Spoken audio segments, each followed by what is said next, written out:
नमस्ते दोस्तों, आज का एपिसोड मेरे दिल के बहुत करीब होने वाला है और आप देख रहे हैं द बकवास शो। आज हमारे बीच जो मेहमान मौजूद हैं वो है एक पिता। वो पिता जो हमें उंगली पकड़ के चलना सिखाते हैं। वो पिता जो हमें अपने कंधे पे बिठा के पूरी दुनिया दिखाते हैं। वो पिता जो हम पे मुसीबत आने से पहले खुद उसका सामना करते हैं और ज़िंदगी भर हमारा बोझ उठाते हैं, और उसके बाद भी एक औलाद उनको बोल देती है कि आपने हमारे लिए किया ही क्या है। तो आइए मिलते हैं एक दुखी पिता से। नमस्ते अंकल जी, आपका स्वागत है। नमस्ते बेटा। दुखी? हम तो बहुत खुश हैं बेटा। आपको किसने बोला कि हम दुखी हैं? पर अंकल जी, आपने बताया था कि आपको और अम्मा जी को आपके लड़के ने घर से निकाल दिया। हाँ, सही कहा बेटा, पर हमको और तुम्हारी अम्मा को घर से निकालते वक्त लल्ला के चेहरे पर सुकून और खुशी थी, तो हम और लल्ला खुश, तो हम भी खुश।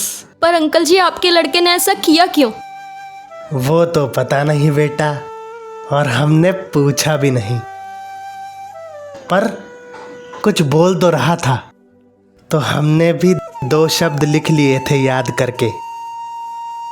सोचा था कोई मिलेगा तो उससे पूछेंगे इन शब्दों का मतलब क्या होता है, जिनकी वजह से बेटा माँ बाप को घर से निकाल देता है। रुको, ये लो बेटा। फ्रीडम और प्राइवेसी। मतलब? अंकल जी, इसका मतलब है आज़ादी और गोपनीयता। आजादी? हमको वैसे लगा ही था ऐसा कुछ होगा। हमने लक्ष्मी को बोला भी था, क्यों लला को परेशान करती हो, क्यों अपने हाथों से निवाला खिलाया करती हो, क्यों जब तक लला रात को लौटकर घर नहीं आता फिक्र में रात भर जागा करती हो। वैसे बेटा एक बात बताएं, नींद तो हमें भी नहीं आती थी। बिना बताए लला के कमरे में चला जाया करती थी लक्ष्मी उनकी चंपी करने, और जब भी लला बीमार होता था ना बेटा, तो रात भर लला के सिरहाने बैठकर उनका सर दबाती थी। अब बेटा तुम ही देख लो, छिन गई ना आजादी लला की। वैसे बेटा गलती लक्ष्मी की कम हमारी ज्यादा है। बचपन में जब लला चलना सीख रहे थे तब उन्हें आजाद छोड़ देना चाहिए था।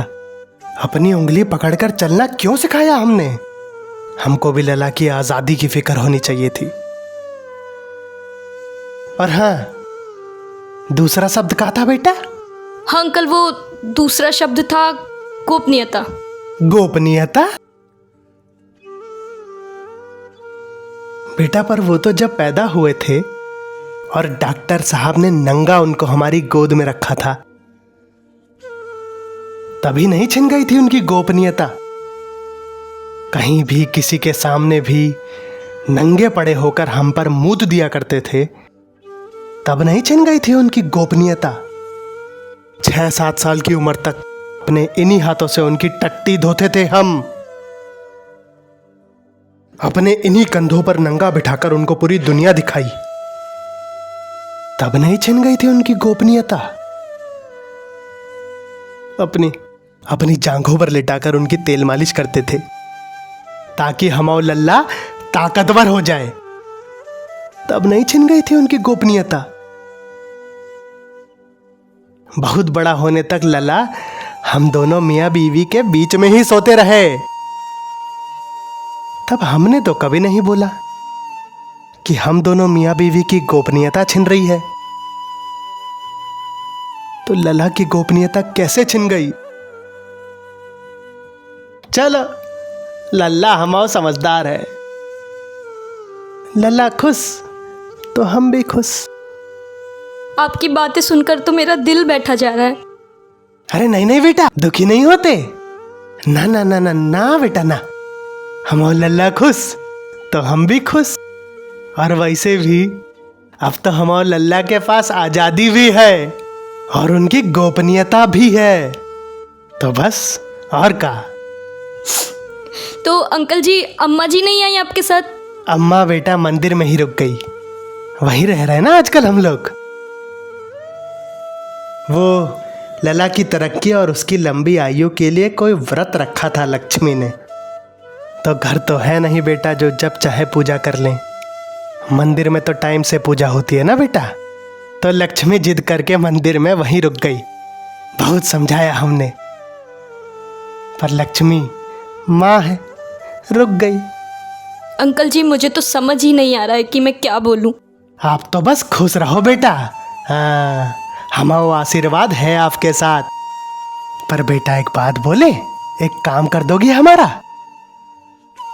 अब हम तो लला से मिल ना पाएंगे, तो अगर आप भूले भटके कभी लला से मिल जाओ हैं, तो उनका एक बात बोल दो हमारा तरफ से कि कल को जब उनकी औलाद बड़ी होगी तो उनको उनकी आजादी और गोपनीयता दें। क्योंकि बेटा हमारी गलती तो हम निभा लेंगे, पर हम और लल्ला को ऐसा कभी दिन देखना पड़े बर्दाश्त ना कर पाएंगे बेटा। हम और लल्ला को ऐसा दिन कभी ना देखने को पड़े। जी अंकल जी, बोल दूंगी।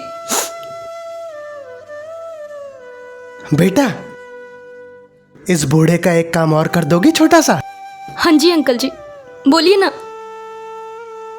बेटा कल ही हमारी पेंशन आई थी, हमको तो अब इसकी जरूरत है नहीं, मंदिर में रह रहे हैं, तो ये पेंशन हमारे लल्ला को पहुंचा दोगी? है बेटा, हम तो अब जा नहीं पाएंगे लल्ला से मिलने। बैंक का हमें कुछ पता नहीं है, तो बेटा इस पे नाम और पता लिख दिए लल्ला का, तो भिजवा देना है। जी अंकल जी, ठीक है। और अंकल जी, मैं आपसे दुनिया की हर औलाद की तरफ से माफ़ी मांगती हूँ। कहना तो बहुत कुछ चाहती हूँ, पर निशब्द हूँ।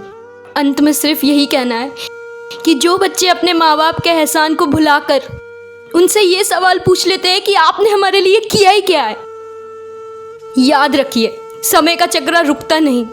जिस दिन वो माँ बाप बन के इस पड़ाव पे पहुँचेंगे, एहसान उनके भी भुला दिए जाएंगे, सवाल उन पे भी उठाए जाएंगे।